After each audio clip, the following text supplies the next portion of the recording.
produtos que vêm do leite, ou que estão presentes no leite materno, vão ser removidos da cavidade bucal sem a sua atuação no definitivo. Você acabou de higienizar a boca do bebê.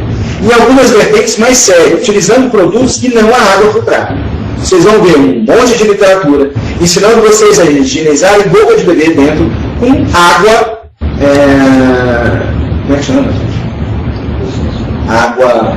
Fugiu o nome, não? Não. Estou com água sanitária na cabeça, descolori cabelo, gente. Água oxigenada, desculpe pelo laço. Vocês vão ver um monte de gente recomendando a higienização de bocas de bebê com água oxigenada diluída de 1 para 5. Isso é loucura. Boca de bebê não tem que ser sujeita a nenhum tipo de produto químico. Portanto, não estou dizendo que não precisa, não deve. Uma vez por dia, você vai fazer higienização, que seja na hora de dormir e que não seja intimamente ligado à amamentação daquele bebê. Apenas para criar no bebê o hábito de higienização, para facilitar a vida da mãe a partir do momento do aparecimento do tempo. Ela sabe que aquele é um ato de carinho, que é um ato simples, que é um ato prático de ser realizado, portanto, vai ser realizado quando necessário. No segundo instante de pacote preventivo, o bebê adicionou qualquer dente, modificação de colonização de bactéria, um sítio preferencial aos Streptococcus mutans, portanto, modificação de visão do seu pacote preventivo, objetivando exclusivamente a não inclusão do pacote curativo ao seu bebê. Traduzindo, investir na educação e na prevenção para que não haja necessidade de curativo. A doutora Tereza pergunta, mas essa... Ficou claro? Tá. Parintins, ele já respondeu. A Nori pergunta, mas essa higienização não deve ser feita na língua, pois com o tempo acumula leite e fica muito saborosa. Como faríamos então? Na verdade, a história da língua eu acho mais interessante ainda. Pena que eu não estou ouvindo ao vivo, mas alguém tem prazer de higienizar a própria língua? Não. Você imagina isso num bebê. Tá? Então, na verdade, você vai monitorar isso e não tem condições, em hipótese alguma, de você, eu estou falando em bebê, eu estou falando de 0 a 3. Em hipótese alguma, colocar um objeto sobre a língua do bebê sem gerar um movimento de ânsia. Portanto, você estaria fazendo higienização, provocando um problema muito maior do que a tentativa de acúmulo de bactérias sobre a língua desse bebê. Volto a dizer, se é dentro, não há nenhum risco ou com se preocupar com relação a isso. Aparentemente, agradecer pelo esclarecimento. Obrigada. Continuo. Voltando então, vocês podem interromper à vontade, porque é um bate-papo, ok? Aí, dando continuidade à questão da psicologia. Uma vez tratando desta população, a distração para nós, odontopediatra, é soberana ao tom de voz com relação ao atendimento do bebê. A distração, na verdade, seria a utilização de técnicas paralelas ao atendimento odontológico que viessem fazer com que o bebê tirasse o foco do objeto, que é a manipulação da sua boca, para coisas mais prazerosas. A gente utiliza muito desenho animado, em televisão colocado em consultório, música, qualquer outro, sempre lembrando que você tem que ter a certeza absoluta da qualidade do seu atendimento. Traduzindo, o seu atendimento odontológico, o procedimento que você se dispõe a fazer, não pode, em hipótese alguma, gerar um quadro de sensibilidade dolorosa ao seu paciente. Porque ao invés de distração, a psicologia funciona como reforço negativo. Ele vai associar sempre a distração que você se dispôs a utilizar ao quadro de sintomatologia dolorosa. Eu sempre digo que o grande aliado do odontopediatra é o conhecimento de causa e a habilidade para fazer qualquer procedimento. Sempre utilizar desses recursos como coadjuvante e não como figura principal do seu atendimento. Só para facilitar, vocês sabem disso, tanto quanto eu, ou melhor que eu, que já passaram por uma graduação. Bick, um estudioso, dividiu as crianças em 3 perfis clássicos, que são crianças fáceis, crianças difíceis e crianças de aquecimento lento. Ora, nenhuma eu estou dizendo que você tem que aquecer o bebê.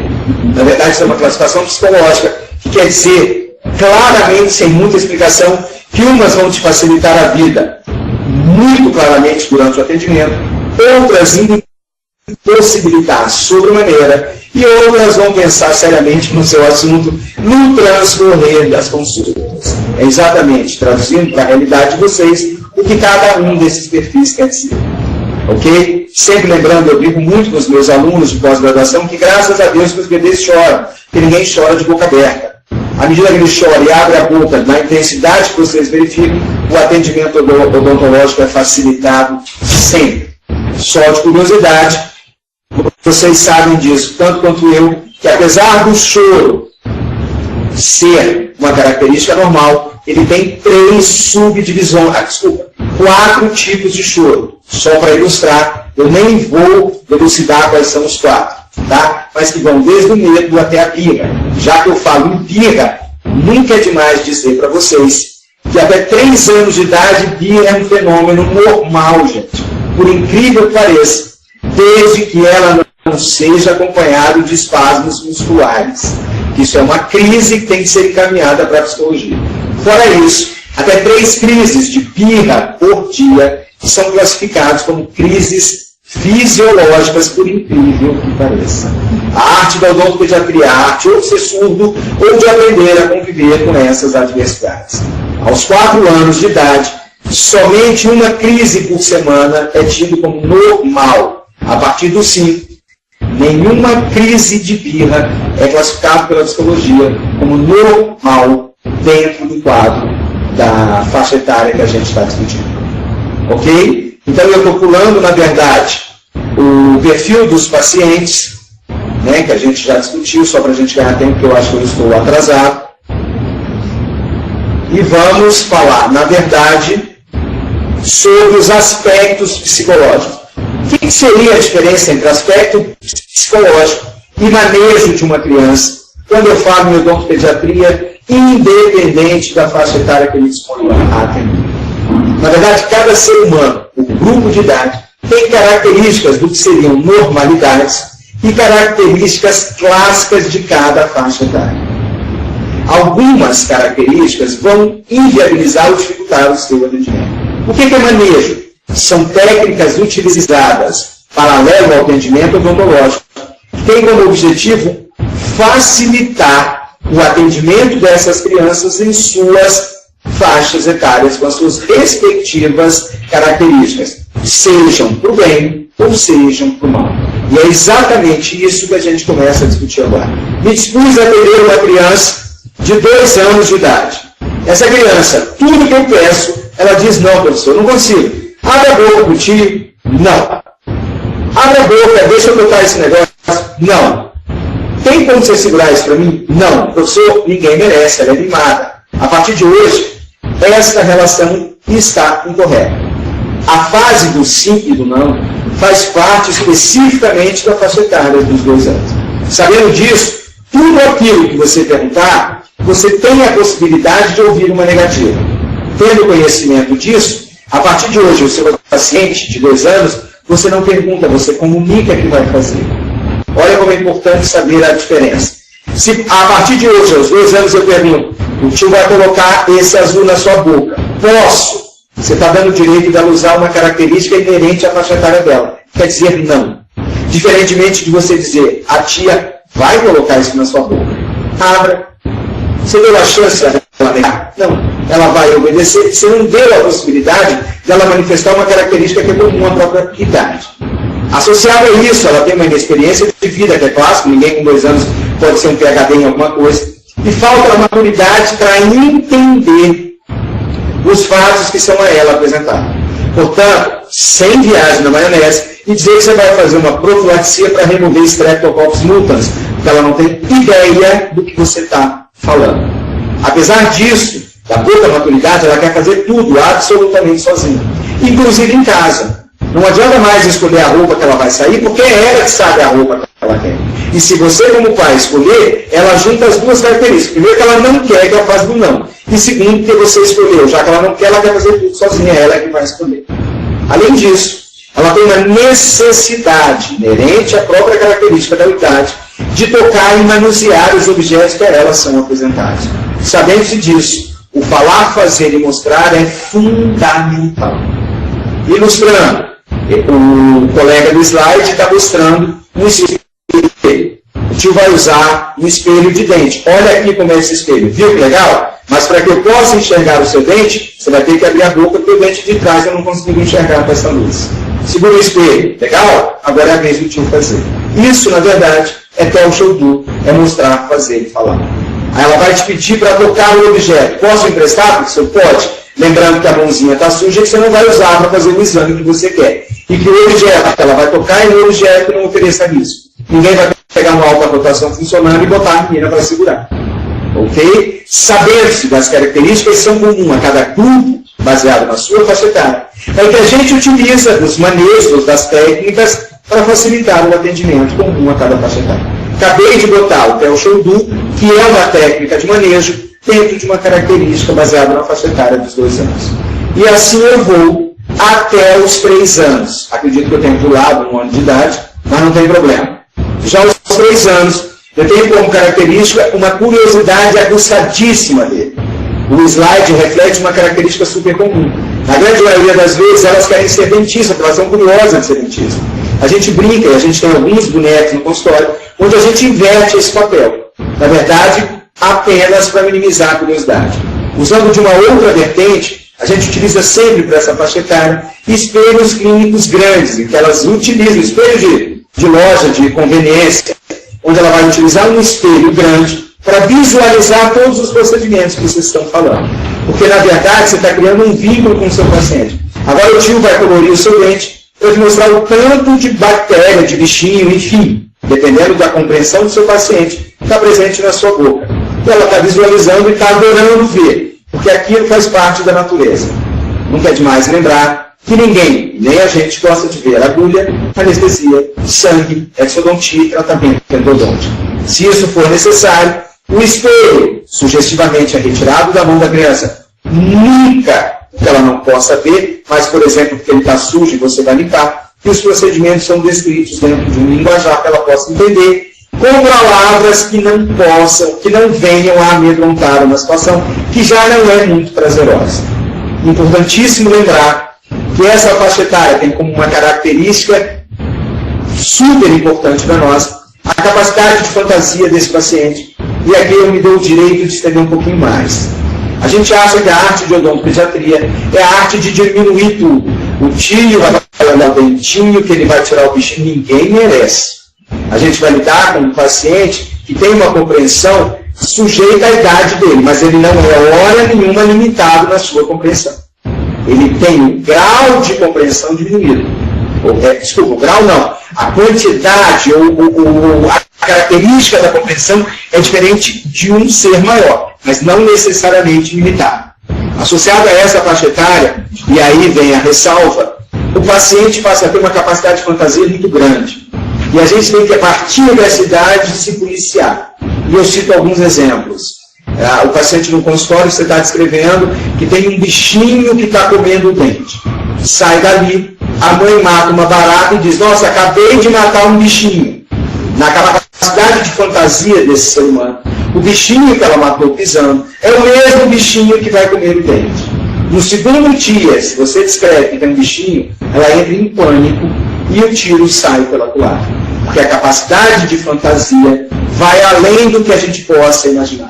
A partir dessa faixa etária, cuidado com a informação que vai ser passada ao seu paciente infantil, para que ela não seja exacerbada ou deturpada, não por você, mas pela capacidade de fantasia do seu paciente. Eles estão nessa faixa etária, e aí se prolonga por mais de 3 anos, e desde o 0 ano, uma fase de medos. Eles têm medos absurdos. Alguns são comuns e são descritos na literatura pertinente à psicologia, como medo de escuro, medo de barulho, medo de abandono, por incrível que pareça, medo de ir embora no ralo, medo de movimentos bruscos e medo de perder a referência do equilíbrio. Eu estou dizendo e traduzindo para vocês que, diferentemente do que se pensa, nenhuma criança que saiba caminhar para atendimento odontológico pode ser carregada nos braços e colocada sobre a cadeira. Porque, na verdade, você está gerando uma sensação de desequilíbrio para ele. Ele é caminhar pela mão e aí sim deslocar para você para a cadeira, já que ele não alcança. Mas nenhum nenhuma criança que saiba caminhar pode ser desequilibrada porque gera um quadro de medo. A separação da mãe gera um quadro de abandono.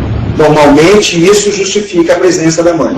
Quando necessário for que a mãe saia do consultório, objetos que pertençam à mãe, que a criança sabe que sem aquilo a mãe não vai embora, são colocados à vista dessa criança. Chave de carro, bolsa, e sempre que possível escutar a voz de comando da mãe. Nunca concomitante ao dentista, mas como propagador da ordem que o dentista evidentemente tenha que dar. Ok? Por exemplo, abre a boca para o tio, aí a mãe pode repetir, o tio está pedindo você abrir a boca. Em raros casos, que geralmente vira papagaio e ninguém merece. Mas em algumas situações a mãe pode utilizar desta sensação de segurança para minimizar este medo que eventualmente a criança venha a ter. Para os bebês menores, geralmente até 1 ano, a cadeira odontológica é muito grande para ele. E essa sensação de tamanho excessivo para ela pode gerar um quadro de medo e de insegurança, sinônimo de queda. Portanto, algumas cadeiras ou dispositivos próprios para bebês são fabricados na tentativa de minimizar essa sensação de movimentação que elas têm, e esse slide é soberano para ilustrar isso, que a cadeira pode propiciar para ela.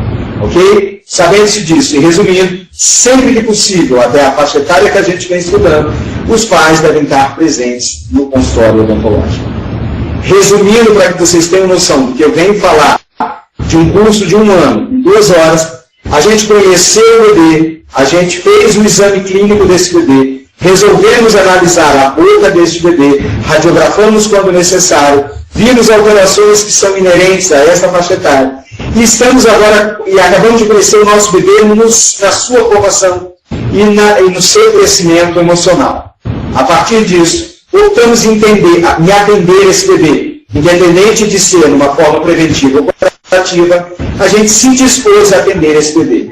E eu não tenho como dizer para você que isso é uma coisa muito simples.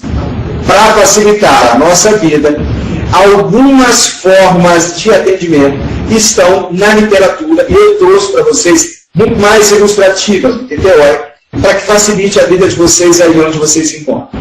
É imprescindível que quem atende bebê, ou quem atende odontopediatria, tenha a sua sala de espera na situação mais tranquila possível.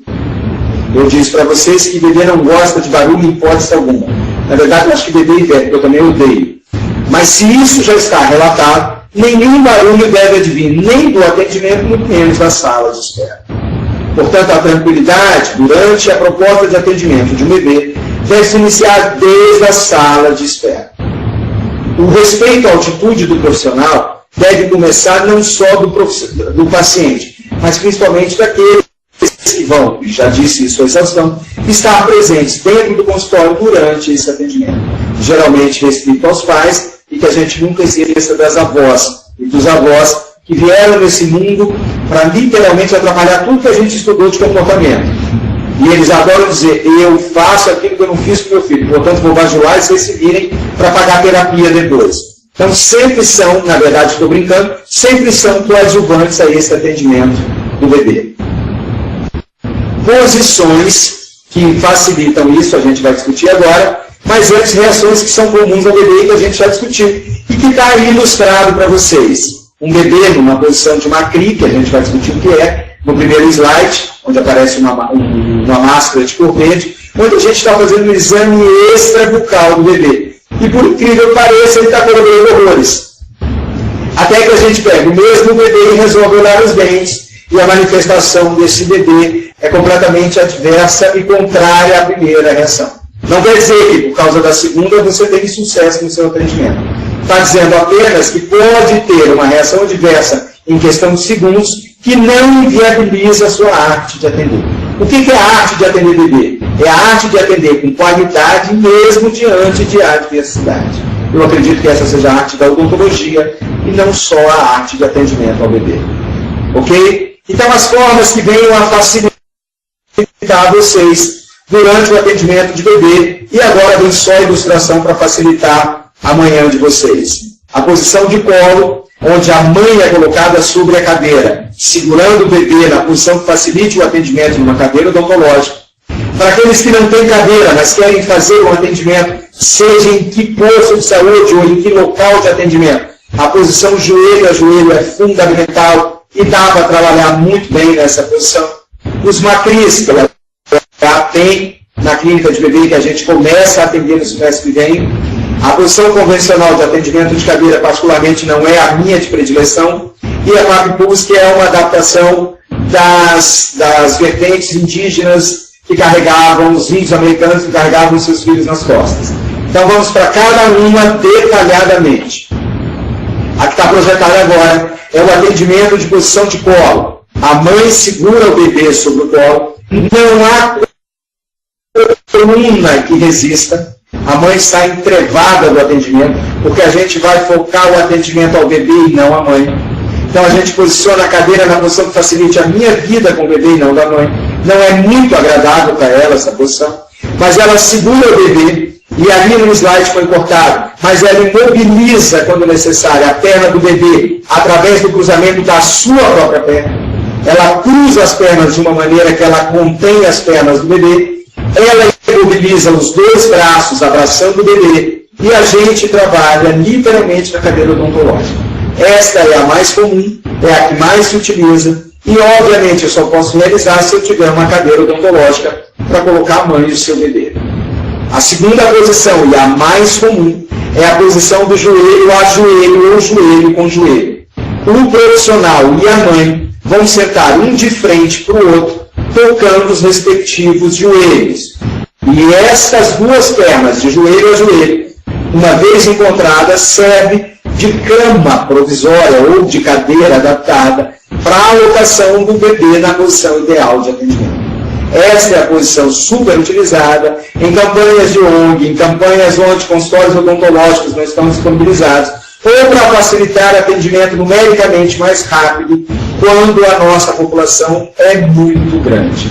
É uma posição fácil de ser executada, está na literatura comprovadamente eficaz, sempre lembrando que o paciente infantil está olhando para a mãe, não para você.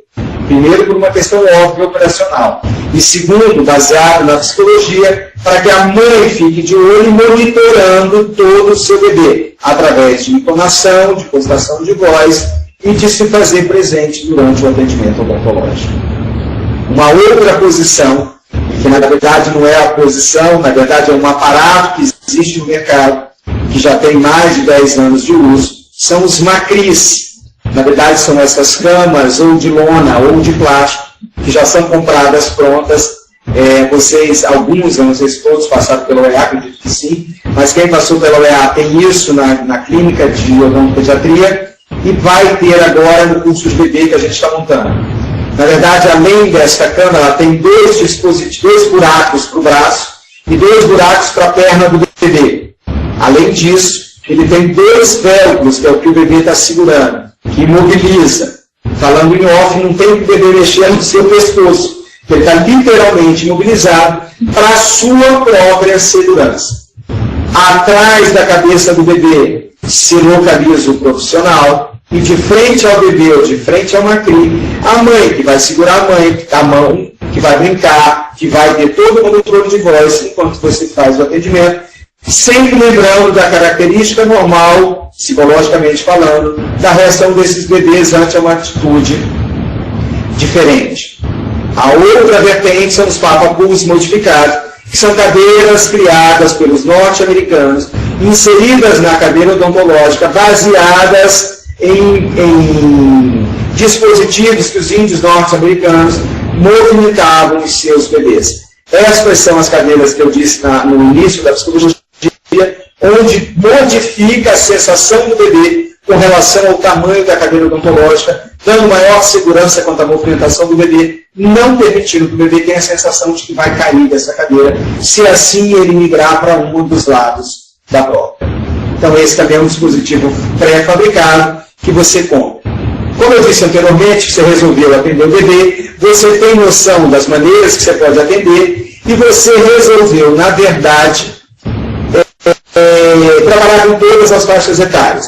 Sabendo-se da característica comum a cada faixa etária, você resolveu manejar o seu atendimento de modo que ele seja facilitado. Aqui tem uma característica clássica de modelação, na verdade eu tirei porque 3 anos é muito difícil, e da modelagem ou modelação e do Del-Show. A gente está utilizando o tigrão, que na verdade é um manequim que a gente utiliza para técnicas de escovação, como se fosse o paciente. A gente está mostrando para o paciente infantil que depois que o tigrão for atendido por ela vai ser atendida por mim, porque ela é o dentista do tigrão, mas eu sou o dentista dela. E assim como o tigrão permitiu, não deu trabalho nenhum, ela vai ficar linda e maravilhosa naquela cadeira. Cuidado com o palavreado de vocês. Não pode chorar. Chorar é feio. Você está muito feia, não deixa o tio fazer. A capacidade de compreensão, de colaboração, é muito limitada em função à própria faixa etária. Isso gera um ciclo repetitivo de frustração. Muitas vezes ela te adora, quer colaborar, mas ela não consegue, ela tem que chorar. É a maneira que ela tem de manifestar. Controle a situação e monitore da melhor maneira possível, sem entrar no ciclo de baixa autoestima ou de colocar o paciente numa situação vexatória. Isso é uma técnica também de modelagem. Eu utilizo o tigrão como ela e a modelo baseado na reação do tigrão. A gente utiliza muito isso com situações com os próprios pacientes do consultório. A gente marca o paciente que dá problema no mesmo horário de um paciente que já colabora e que foi previamente instruído por você. Porque senão, para te sacanear, ele chora o atendimento inteiro. Tá? Você pega aquele modelo e diz, agora a tia vai colocar um rapaz que está morrendo de preocupação de ser atendido. E ele está te olhando pelo espelho para ver que o tio não faz nada com você, que é tudo normal. Aí ele sai, amigo, não tem nada, tudo numa boa. Cuidado com a modelagem. Tem uma observação em São Paulo de Olivença, de profissionais lá, que diz isso não é realidade dos municípios, e sim das clínicas particulares. Mas assim, até enumerando, né, que você pode colocar um, que acabou de falar, né, colocar um paciente que colabora no lugar, né, do tigrão. Na verdade, quando você me fala que não é a realidade do município, essa história eu acho ela bem interessante. E eu me preocupo isso, até por não conhecer o município, eu estaria sendo criminoso em dizer que, na verdade, não há boa vontade. Eu acho que vocês são heróis. O fato de você querer atender bebê, o que inviabilizaria seria ter uma CRI. Concordo plenamente. Por isso, joelho a joelho. Você não consegue fazer modelagem com um tigrão. É um luxo do meu consultório. Você não tem um tigrão. Mas você tem pelo menos alguém do seu consultório, ou da sua vida, ou do seu posto de saúde, que te permita o atendimento. Ele serve como modelo, não necessariamente o bicho. Que é o que eu ia explicar agora. Você pega um paciente, José, que sempre se comportou bem. O Joaquim não te permite acesso. O José vai ser visualizado durante o seu atendimento pelo Joaquim. Independente de estar sendo monitorado por câmera ou não, qualquer lugar ele vai estar presente. Ele está vendo um colega da mesma faixa etária, no mesmo padrão de estatura, sendo atendido sem problema nenhum. Não deixa de ser modelagem e acredito, e vou te dizer numa boa, que mais eficaz do que o tigrão. Porque ele está vendo uma realidade que é ele como ser humano, e não um tigre que nem falar não fala. Então, é a realidade, sim, de qualquer lugar, adaptado à condição que você tem de trabalho. Concordo que o tigrão devia ser presente para todo mundo. Na ausência do tigrão, tu pega o tigrinho qualquer do posto de saúde para servir como modelo desde que ele saiba a função que ele vai exercer. Né? Então, você está perdendo um rapaz de 3 anos que te permite uma profilaxia fantástica, faça isso sem medo nenhum, para que aquele paciente que não te permite acesso, visualize e faça a colaboração da maneira que você pretende. Espero ter esclarecido esse ponto. Mais algum, Bernardo? Tudo bem. Tudo bem, São Paulo de Olivença, que é o profissional que está lá. Aqui, só para que vocês tenham uma associação, a gente está botando o isolamento relativo no tigrão, que a gente vai usar nela, o isolamento. Então, a gente está mostrando como é que funciona. Não deixa de ser uma técnica de modelagem. Eu não tenho como fazer isso. Já respondendo ao pessoal que me passou agora a mensagem, é a mesma coisa. No paciente que está na cadeira, quando você for colocar, usando no linguajar que seja de compreensão dessa faixa etária, você utilizar o seu paciente que permite para esse tipo de modelagem. O tigrão está ganhando hora extra para fazer isso. Não precisa ser o tigrão, não sabe? Agradecer a participação do cirurgião dentista Williams, lá de São Paulo, de Oliveira. Obrigado, Williams. Aqui, mais uma vez, a modelagem, ela com espelho, sempre enfatizando que nesse instante a gente está conversando com ela, que um espelho igual a esse, mas não o do Tigrão, também vai ser colocado na boca para que ela visualize a situação em que ela vai ser submetida logo após esse exame. Isso não é só modelagem, isso é modelagem, mas mostrar, fazer o que é o show e falar. Então, mais situações, a mesma paciente, a gente fez toda a parte de fotografia que vocês visualizaram. Aqui, a colocação de um paciente infantil sobre o MACRI. Agora está nítido que é o MACRI, para quem não tinha conseguido visualizar no slide onde eu disponibilizo esse aparato. Na verdade, isso está comprado pronto. Aí eu concordo com o pessoal do interior. Toda a Secretaria de Saúde, na minha opinião, deveria, por obrigação, ter uma dessa dentro do atendimento pediátrico. Não só para a odontologia. A perna é colocada, suspensa de propósito, tá, moçada? Eu não falei de segurar a criança no colo, que ela perde a sensação de equilíbrio. Já é feita para isso, a perna fica solta, balançando, ela já fica um pouco mais apreensiva. Ela é colocada e os velcros estão abertos e vão ser colocadas sobre ela. Obviamente ela foi instruída, obviamente ela já viu o Tigrão, é a mesma criança. Tá? Ela está em substituição ao Tigrão. Ali é a situação em que ela está imobilizada. Eu poderia colocar os braços por dentro da imobilização, particularmente eu não gosto, essa é a posição que eu gosto. Tá? A mãe fica exatamente em frente a ela, segurando os dois bracinhos e brincando com ela, enquanto eu fico ou na posição 9 horas ou na posição 12 horas trabalhando. A minha opção sempre é a de 12, mas é uma opção pessoal, de 9 a 12 não tem nenhum erro. A luz, professor, esse MACRI vem com luz? Não. A luz está ao lado da cadeira. Pode ser lanterna, eu não tenho nada no meu município. Pode ser o que tiver ao seu alcance que facilite o seu exame clínico, já que esse é o objeto.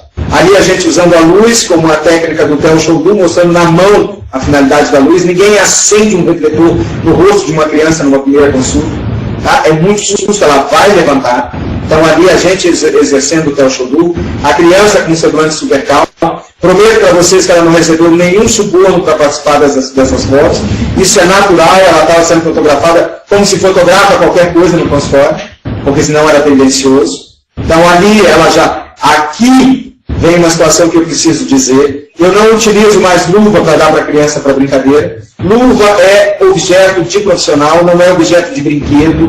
A criança não ganha luva nem cheia, nem vazia, nem nada. Se tiver que receber alguma premiação, é alguma coisa que fuja a isso. Luva é objeto de trabalho do profissional dela, não é objeto de brinquedo. Está aí para ilustrar, erroneamente ilustrar. Beleza? Professor, é a única coisa que eu tenho que pagar no interior. Compra balão de R$1,99. É melhor ter luva, está mais barato. Não tem luva, principalmente para usada. Eu nem vou discutir.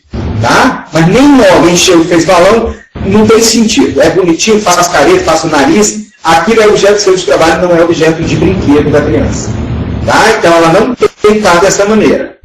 Ok? Aí o irmão do Tigrão, que eu já nem lembro o nome do infeliz, a boneca, o pessoal do interior que não tem o Tigrão, olha que beleza. Pega a boneca que já não é do município, é da menina.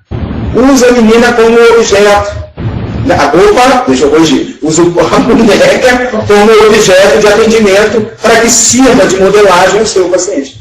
Toda criança, mesmo no interior, tem um boneco sem pé, sem cabeça, não interessa. Está ali. Se nada disso o serviço, eu utilizo o segundo paciente. Cá entre nós, volto a frisar, eu prefiro ao objeto inerte. Sem dúvida nenhuma. Tá? Aqui o MACRI, professor, você só está mostrando menino grande, está mostrando um bebezão ali, ainda de bico, para desespero dos dentistas desavisados. Então está aí um bebê sendo posicionado para atendimento. Eu tenho que mostrar a diversidade. Ali a mãe segurando a mão no MACRI. Não colocamos o véu. A criança estava em desespero, está ali a cara, chorando. É um paciente que não colabora, mas a odontologia está sendo feita. Se Deus quiser, é só na parte preventiva. Mas se houver necessidade curativa, é atendida da mesma maneira, com essa técnica, com esse tipo de aparato. A higienização feita. Aqui vai uma outra controvérsia, eu tenho certeza que começa a chover pergunta agora. Moçada, a gaze só para beber dentro. Quando for toda a sua opção higienizar, já que eu disse que não necessário seria.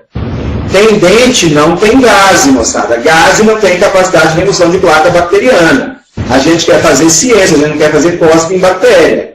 Fralda, pior ainda. Sempre tem um engraçadinho que me pergunta se for descartável, qual marca? Nem pensar. Se for usar fralda ou gás em bebê dentro, fralda limpa, exclusivamente para esse meio. Beleza? Particularmente, eu não gosto. Então, mais uma situação do bebê. Agora o Tigrão está achando ótimo, olhando ali do lado.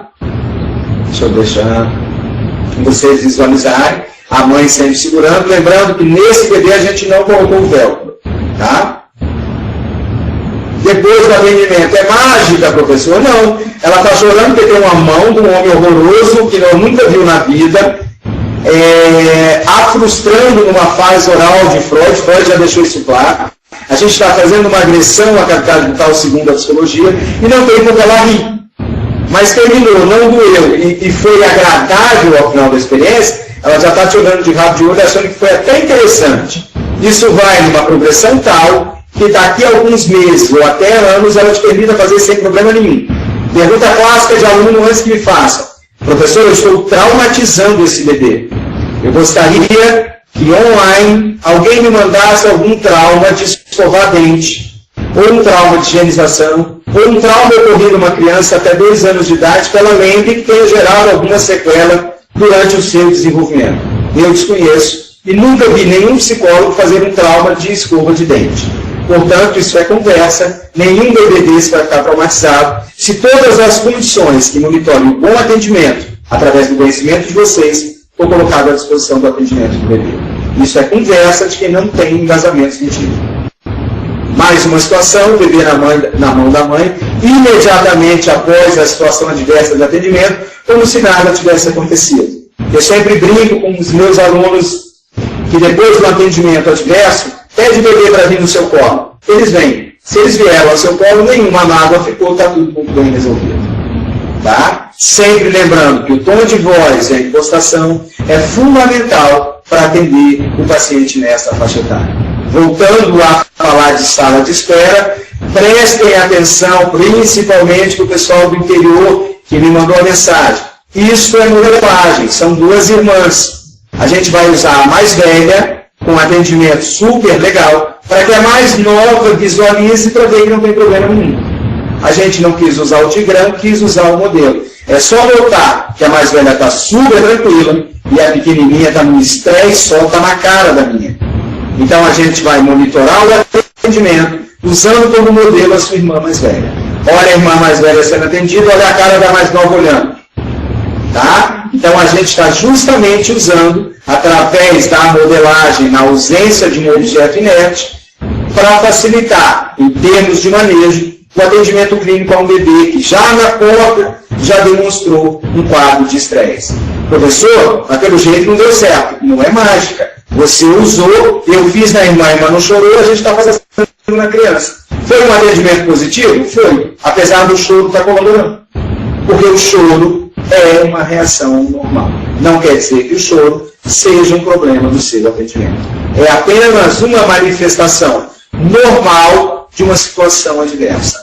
A gente explicando tudo o que vai fazer, monitorando o paciente através das técnicas, colocação no aparato de predileção, e aí sim a realização do atendimento.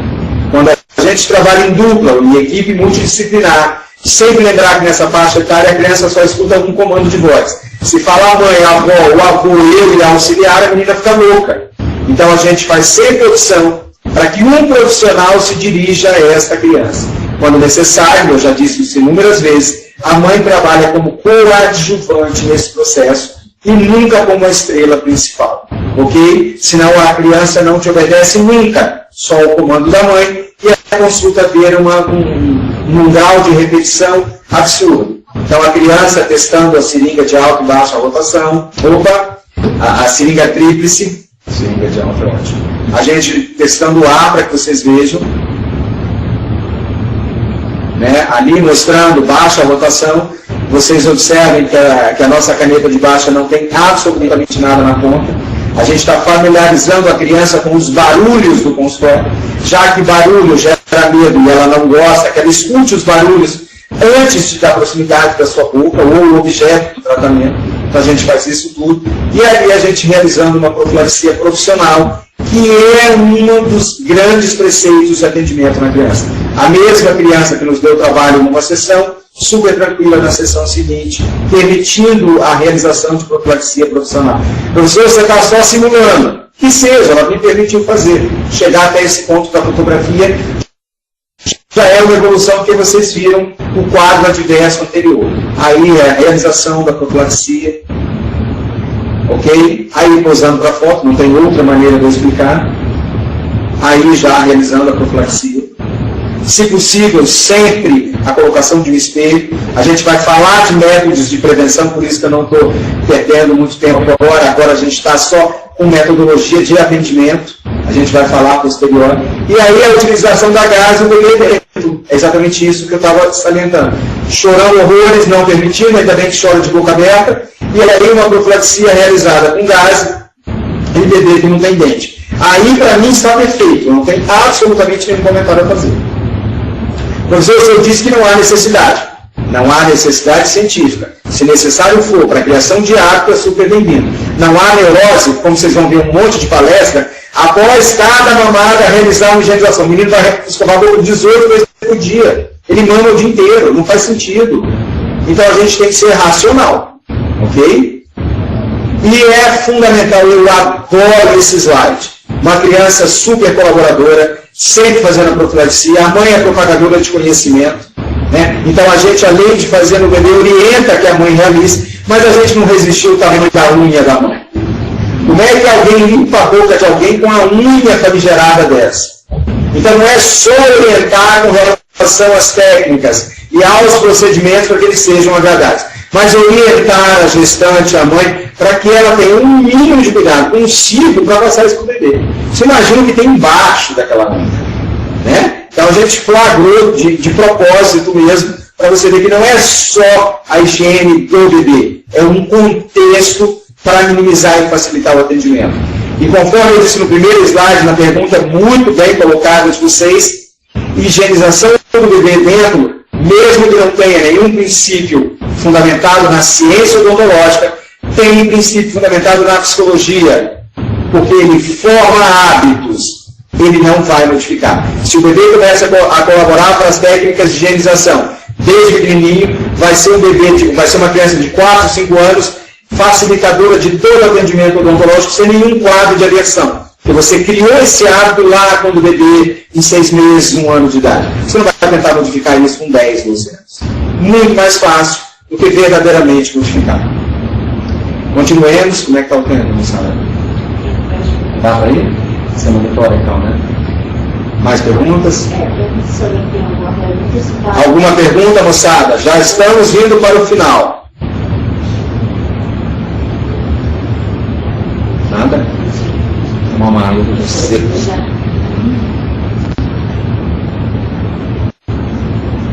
Como parte, e a gente já começou a falar sobre isso, de um pacote de atendimento ao bebê, a visão preventiva não pode vir dissociada da visão curativa.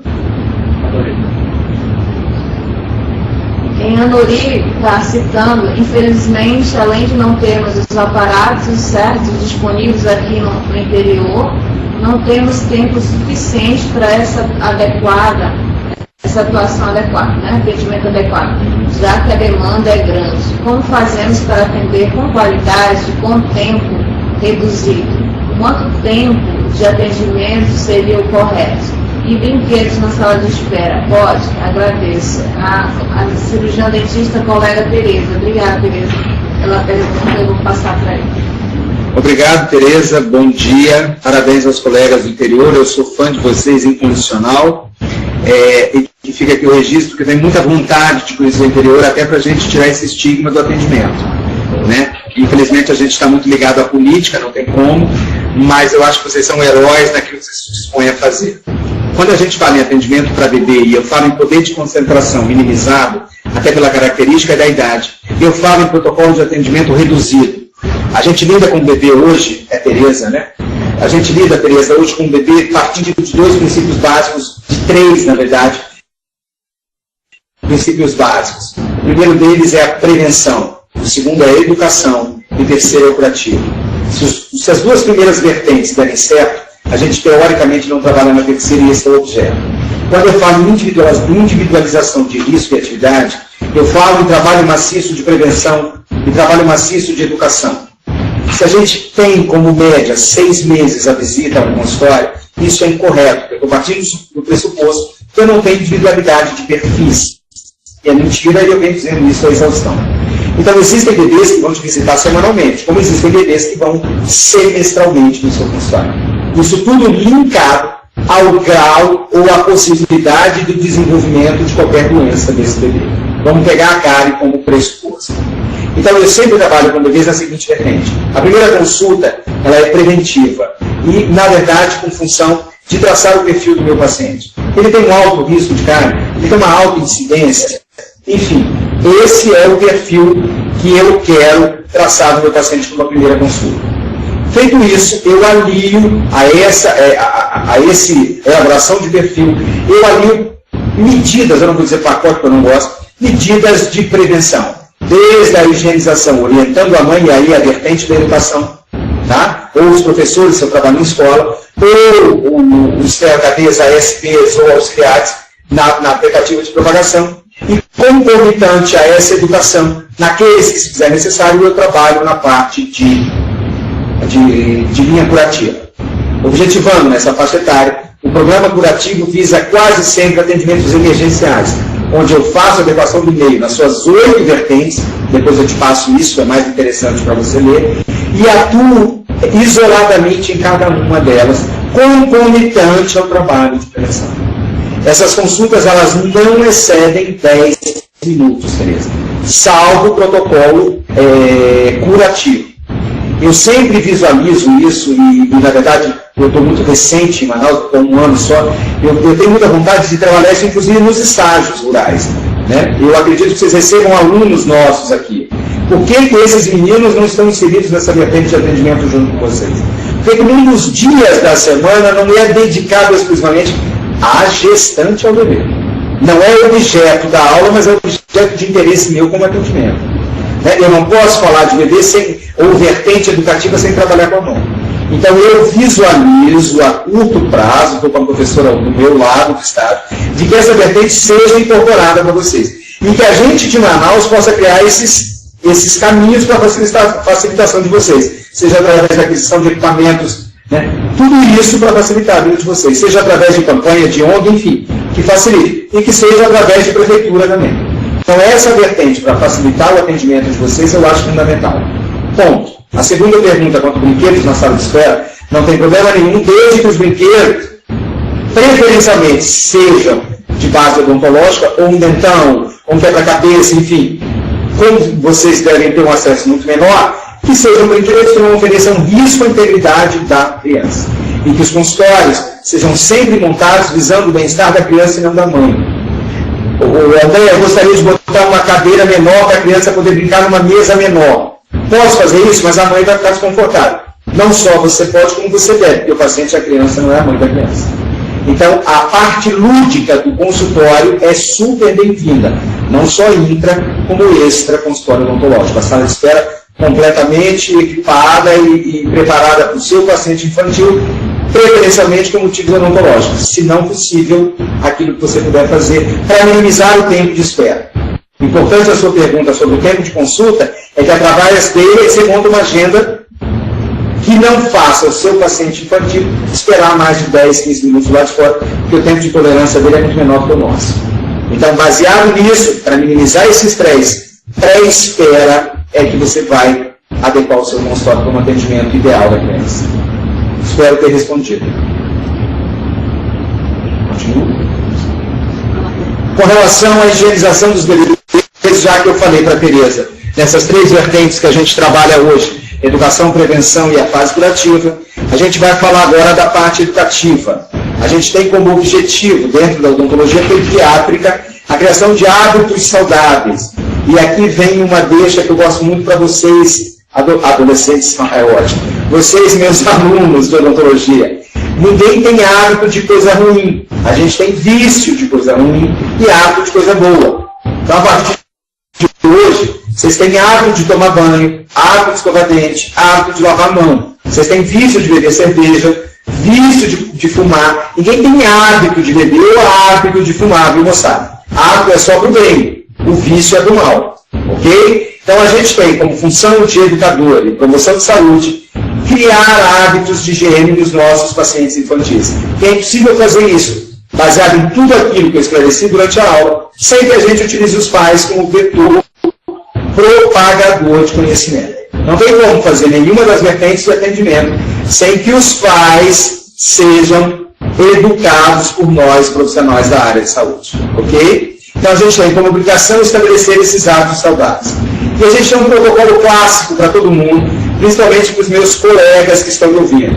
O primeiro deles é que para bebês edentos, a gaze e a fralda resolvem o problema da higienização. Então a erupção de qualquer elemento dentário, o ideal já é a escova fabricada para a faixa etária em questão. Ou, segundo o slide de vocês, essas duas de cores mais vermelhas, as rosas, que são, na verdade, escovas, as litufos ou unitufos, fabricadas na USP São Paulo, super baratas, que facilitam a higienização desse bebê. Existe uma vertente que libera a utilização das dedeiras de silicone, que são aquelas que estão em preto e branco no slide superior, que são colocadas no seu dedo indicador, para a utilização e higienização de superfícies lisas de dentes anteriores. Não tem a mesma eficácia das escovas, que, lembro, devem ser compradas obedecendo a cronologia, e hoje todos os fabricantes colocam a faixa etária a qual ela se destina, cabeça menor e número de cerdas menores. E para aquela vertente anterior pode-se utilizar as dedeiras quem não tem acesso a essas escovas. Uma vez irrompidos os molares, nenhum outro aparato, a não ser escova de dente infantil, pode ser utilizado para controle de biofilme nos pacientes odontopediatria. A explicação é muito simples. Eu saio de superfície lisa para superfície retentiva. Portanto, eu preciso de uma estrutura que me propicie uma adequada higienização, sem o risco de não remover biofilme das superfícies em questão. A controvérsia, e a gente já vai começar agora, que incide sobre isso é usar pasta, não usar, se usar com flúor ou sem flúor, se com flúor, qual flúor e qual a concentração mesmo, já que eu lido com o bebê. Eu vou dizer exatamente o que eu faço, exatamente o que eu penso, e aquilo que a literatura vem discutindo e com muita briga. Para nós, o bebê, baseado no seu perfil de risco e atividade, pode ter sim contato com pasta de flúor. Essa história de dizer que beber antes da erupção dos molares não deve ter contato com pasta fluoretada, pois a mesma oferece risco de fluorose, é subestimar o que eu venho falando pela 10ª vez na manhã de hoje. Se eu não traçar o perfil do paciente em termos de risco e atividade, não tem como protocolar um plano de atendimento a esse paciente. Portanto, se o paciente, através da análise do seu perfil e do seu comportamento, exige contato com flúor para modificação do perfil de risco, através de mudança dos componentes de estrutura de esmalte, favorecendo as quedas de pH, favorecendo o dente durante as quedas de pH, não tem como não usar flúor para o paciente com esse perfil. O que eu estou dizendo é que, apesar da utilização de flúor, concentrações diferenciadas são encontradas nas diversas formulações. Hoje a gente tem no mercado pasta 0,500 ou 500 ppm de flúor, 0,5 ppm de flúor, que dá 50% de concentração, pasta entre 0,7 a 1,2 de concentração, e pastas isentas de flúor. Todas as três deverão ser usadas, dependendo do risco e da atividade do seu paciente. Quanto maior o risco, com maior probabilidade de desenvolvimento de lesão urticária, maior a concentração de flúor deve ser administrada no seu paciente. Lembrando que o risco de deglutição e o período de formação de dente realmente oferece o risco de fluorose. Para isso, o monitoramento e a aplicação desses flúoros devem ser obrigatoriamente de caráter profissional. Lembrando que as pastas de concentração inferior a 1 ppm não têm pesquisas suficientes que comprovem sua eficácia. Portanto, a gente prefere a de concentração máxima de 1,2, as TANDs, por exemplo, e as que não têm um flúor nenhum. Quanto maior o risco, maior a necessidade, maior o número de escovação que o paciente vai fazer com essa pasta. O que eu estou dizendo é que não necessariamente todas as escovações realizadas no dia deverão ter flúor na sua composição. Pode intercalar com uma concentração maior, uma menor e um isento de flúor, sempre calcado na premissa de que risco-atividade dita não só o pacote curativo de atendimento ao paciente, mas também o pacote preventivo. Ok? Além dessa informação, é muito claro a quantidade de pasta que cada uma dessas crianças pode utilizar para que o risco de concentração de flúor não venha a causar nesse paciente uma sequela maior do que a gente deseja. A quantidade é ínfima, sempre pela técnica transversal e não horizontal. Ou seja, você não vai distribuir a pasta no sentido das cerdas, mas contra elas. Quem não consegue visualizar, já que eu não trouxe essa técnica, a contratampa das pastas dentárias, na verdade, são as medidas que vocês vão utilizar. Até a pasta, obviamente, fechada, o que tiver na contratampa é o que você vai utilizar para dentição decídua. É o suficiente. Quem quer um referencial teórico, o tal do grão de arroz ou do grão de lentilha é suficiente para fazer a inversão de risco do paciente com relação à concentração de flúor. Nada além disso. Desmistificar essas receitas prontas de que abaixo de 2 anos ninguém tem contato com flúor, acima de 2 tem, e a coisa não é bem assim. Você está subestimando a velocidade de progressão de uma cárie de mamadeira, que é uma patologia aguda, de acometimento precoce, e se você for esperar 2 anos, muitas vezes você vai fazer endo e não mais tratamento preventivo. Tudo que você se dispõe a fazer em termos de prevenção e atuando em termos de procedimento curativo, sempre baseado na premissa de risco e atividade do paciente, mesmo que bebê. Então aí, só para ilustrar, eu falei que não tinha trazido as 2 escovas que aparecem nesse slide que vai entrar agora. Tem a dosagem ideal de pasta visual. A primeira na técnica transversal, onde 3 grupos de cerdas somente vão receber a pasta. E a segunda, que não deve ser utilizada, utilizando a técnica horizontal, onde a quantidade de pasta vai atravessar todas as cerdas disponíveis no escova. A de predileção é a primeira, a segunda é incorreta. Só para que vocês visualizem a técnica. O uso do fio dental está preconizado desde que ele foi inventado. Sempre lembrar, eu botei em segundo o autor aí, mas isso já é dito, inclusive, para a escovação e não só por ele, que aquém dos 8 anos de idade, para alguns autores 9, a criança, em nenhum sentido, tem controle motor suficiente para realizar a técnica de escovação ideal para ele e a técnica de uso do fio dental ideal para aquela faixa etária. Portanto, até esta idade, todas as 2 técnicas, seja a de escovação escolhida ou não por você, e a de uso de fio dental, sempre monitoradas ou por um profissional ou por um adulto, pai, a mãe ou acompanhante. Não adianta delegar a responsabilidade da qualidade de execução dessas técnicas para uma criança que não tem condição motora de realizá-la com a destreza necessária. Então, sabendo-se disso, sempre que possível, delegar essa responsabilidade para o acompanhante. Sempre, no protocolo de atendimento ao bebê, o controle mecânico profissional do biotímio através de evidenciação de placa, que é a nossa predileção ou não para os bebês maiores, para que a mãe tenha uma visualização junto com essa criança das áreas que eventualmente precisam de maior cuidado, em detrimento àquelas com menor. Sempre lembrando que superfícies oclusais e interproximais são muito mais negligenciadas quando comparadas, por exemplo, com superfície lisa. Prometo passar para os colegas que atuam no interior esse sistema da Ivone, já em 2000, que a gente utiliza até hoje. A Ivone é uma professora lá de Nova York, e que utiliza esse protocolo para atendimento dos bebês, através do seu exame clínico, no controle profissional do biofilme em intervalos regulares de 2 meses, podendo espaçar ou diminuir de acordo com o risco. Esse é o protocolo que ela faz. Lembre que só para a gente agilizar, que já está em cima da hora, atua como educação e reforçando a higiene com intervalos individualizados, avaliando a atividade de risco de paciente. Isso é um resumo muito clássico do que a gente discutiu a manhã inteira em protocolo de atendimento de bebê.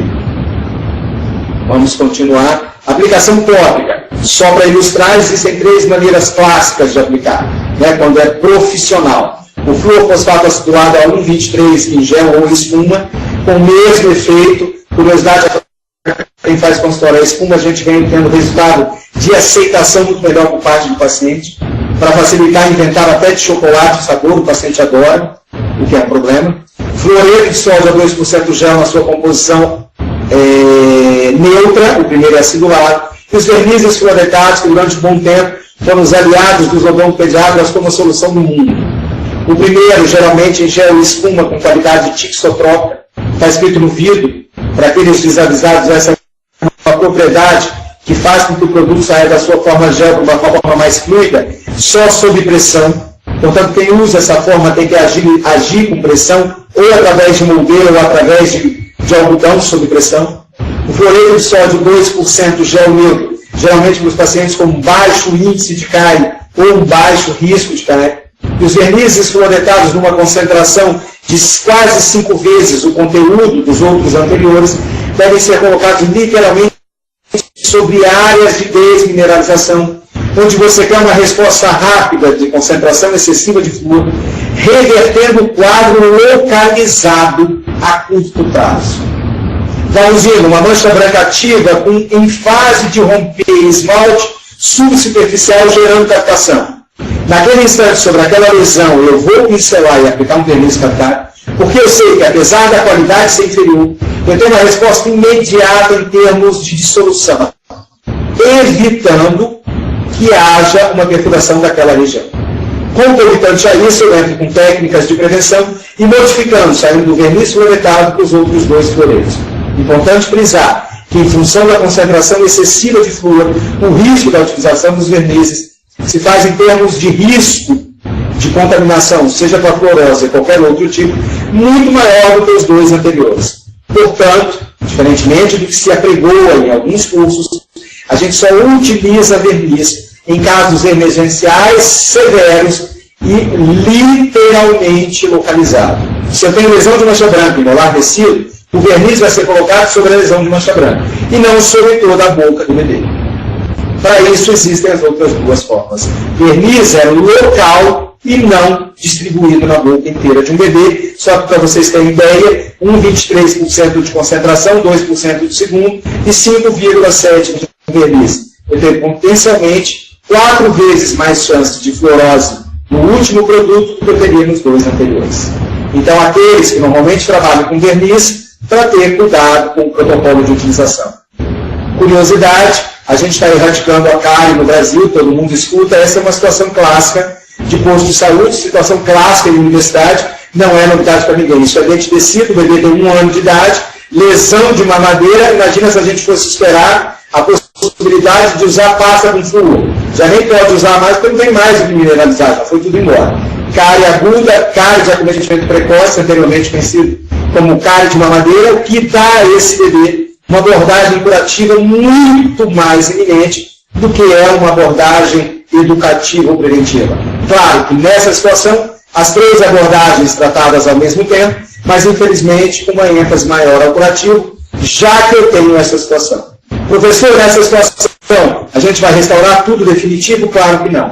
Consultas clássicas e rápidas, o paciente não colabora, portanto, a qualidade do procedimento não pode ser o ideal, mas o real. Nesses casos, a gente utiliza ART, tratamento restaurador traumático, ou cimentos hemorrágicos para que o paciente emocionalmente possa colaborar quando mais velho, e a abordagem curativa com o protocolo ideal possa ser executado sem comprometimento maior do paciente em questão. Trouxe de curiosidade, eu não posso falar absolutamente em educação, eu não posso falar sem prevenção, sem eu falar dos fatores que levam à situação que eu acabei de passar. E a mais crítica de todas elas é o controle da dieta. Disse na minha primeira fala que a tetraciclina tem o poder de mudar a maturação pré-eruptiva, tendo como consequência características estéticas não favoráveis ao dente de formação. Mas para risco de cárie, se eu não falar de dieta, eu não posso falar em nenhum protocolo de atendimento. E para isso eu trouxe, baseado no Ministério de Saúde e aprovado pelo Conselho de Nutrição, o que obviamente deve acontecer para esses bebês e que a gente tem que entender para as mães, entender no bom sentido, em termos de orientação e educação. E aí depende do local do atendimento. De 0 a 6 meses, a criança só deve fazer uso de leite materno. Não tem que ter tomado chá, não precisa tomar água, não precisa tomar papinha, não precisa nada. Professor, por que esse mar? Primeiro, por causa da maturação. E segundo, maturação e desenvolvimento do paciente. E segundo, porque não tem dente, não tem que mastigar nada. Então só vai fazer uso do leite materno. A partir dos 6, ele complementa a sua dieta com tubérculos, com legumes, com verduras, com frutas, de 3 a 5 vezes ao dia. A menor indicação em termos de periodicidade é para aqueles bebês que ainda se amamentam a partir dessa data. Aqueles com maior periodicidade são aqueles que não mais utilizam o leite materno como complemento. Ok? A consistência desses alimentos complementares é sempre pastosa. No início, muito mais pastosa do que é no fim. No fim, eu digo, a partir do crescimento e amadurecimento do paciente infantil. Ok? Evitar sempre, moçada. Eu peço, na verdade, a cooperação de vocês. Eu sou gordo de comer mesmo. Mas acho um absurdo uma criança de 6 meses, 1 ano, 2 anos, você sentar numa lanchonete e a mãe encher a mamadeira de Coca-Cola. Ou dar um copo de Coca-Cola para esse bebê. Ou comprar um salgadinho da cantina e tirar a casca onde a fritura está acumulada e socar na boca do moleque com 7, 8 meses de idade. Portanto, açúcar, café, refrigerante, fritura, bala, salgadinho, é proibido, e eu não estou dizendo no primeiro ano, nos primeiros anos de vida de qualquer ser humano. Exatamente, além de todo o malefício que esse tipo de dieta causa, eu não falo só em cardiogenicidade, eu falo em crescimento, em complementos, em vitaminas, etc. e tal, eu falo em outros riscos paralelos a esse tipo de consumo. Além disso, esta dieta é a base formadora do ato de nutrição dessa criança. É exatamente aí que ela tira o modelo, porque ela gosta ou ela não gosta para o resto da vida. Portanto, esse tipo de alimento é indisponível, na minha opinião, deveria ser indisponibilizado para consumo na faixa etária que a gente está ministrando essa conversa de hoje. Ok? Eu nunca deixei de ver, não é muito difícil eu sentar em qualquer lugar na minha vida e uma criança de 2 anos com uma lata de Coca-Cola comendo uma coxinha. Então, policiemos e orientemos as mães com relação a esse tipo de coisa. E para terminar, eu não posso falar em bebê sem falar de controle de hábitos de sucção não nutritiva. Falei de dieta, falei de amamentação. A amamentação no seio é fundamental, inclusive para minimizar o aparecimento de hábitos de sucção não nutritiva, que está comprovadíssimo, está intimamente ligado ao grau, à qualidade e ao tempo de execução ou não de atos nutritivos no peito da mãe. Traduzindo, quanto mais tempo essa criança teve contato com o seio materno, menor a possibilidade de desenvolver os atos de sucção não nutritivos. E dentre todos eles, eu peguei só 2, já que o tempo não nos permite. Peguei chupeta e peguei mamadeira. Para que a gente que lida com criança fique mais calmo, até os 3 anos de idade, esses atos de sucção não têm poder de comprometer, em termos de oclusão, nenhum paciente de odontopediatria. É claro que eu sempre analiso o hábito na tríade de Greger, onde intensidade, duração e grau de envolvimento estejam sendo analisados em cada hábito no seu contexto.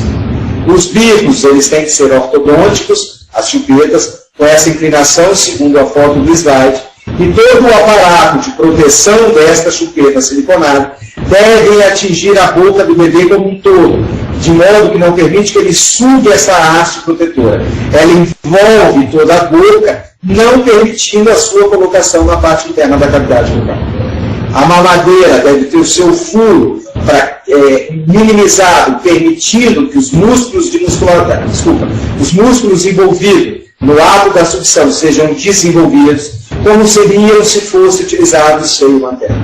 Portanto, buracos excessivos e silicone ruim não devem ser utilizados para este meio. A chupeta não deve ter nenhuma a colocação de nada que favoreça a sua utilização, como, por exemplo, mel ou açúcar, para facilitar o hábito de sucção, e lembrarmos que esses hábitos, quando no início da fase do bebê, o início do nascimento, eles são primordiais e fundamentais e devem existir para que haja um desenvolvimento de toda a musculatura perioral. Quando eu digo hábito, preferencialmente que seja o seio da mãe. Na ausência do mesmo, estes hábitos devem ser introduzidos. Lembremos, e nunca é demais falar, que aqueles que sugam o dedo, por exemplo, a chupeta é preferencial a ele. Portanto, uma sugestão de troca ao seu paciente deve ser realizada. Sempre que possível, a remoção precoce deste hábito, lembrando, a gente falou nisso mais de uma hora, sobre o comportamento e a psicologia do bebê. Bruscamente rompido ou bruscamente removido, jamais. Negociado e sempre calcado em conhecimento psicológicos para que nenhum comprometimento maior seja dado ao seu paciente. Então, a chupeta vem como coadjuvante às necessidades desse paciente. Termino dizendo para vocês e agradecendo a atenção, me colocando à inteira disposição de vocês, alunos e colegas, dizendo para vocês que a gente acabou, eu entreguei hoje, antes dessa aula, um projeto de atualização em odontologia de bebê e gestante, com 6 meses de duração, 180 horas, vai ser ministrado dentro da UEA, onde a gente vai trabalhar com os médicos e os enfermeiros e os psicólogos, aberto a toda a população, para que a gente comece a atender isso dentro da UEA. Isso é uma maneira carinhosa de dizer, mas atender essa população com direito à clareza e o rigor que eles devem ser atendidos. Me coloco à disposição de vocês para perguntas, e durante toda a minha vida acadêmica, que eu acredito seja longa, se Deus quiser, né? O que vocês tiverem dúvidas ou quiserem de material, aos meus heróis colegas do interior, o que vocês precisarem de material, que vocês precisarem de dicas, sugestões, ou para que a gente troque figurinha e adaptações desses programas de atendimento a bebê gestante para a realidade de vocês, eu me coloco ao inteiro dispor, botando aqui depois para vocês o meu e-mail pessoal, para que vocês possam, junto comigo, atender essa população que ainda é tão carente de atendimento, que a gente saia desse métier de fazer gracinha com o bebê, para que a gente possa fazer ciência. É nisso que eu acredito. Obrigado pela atenção.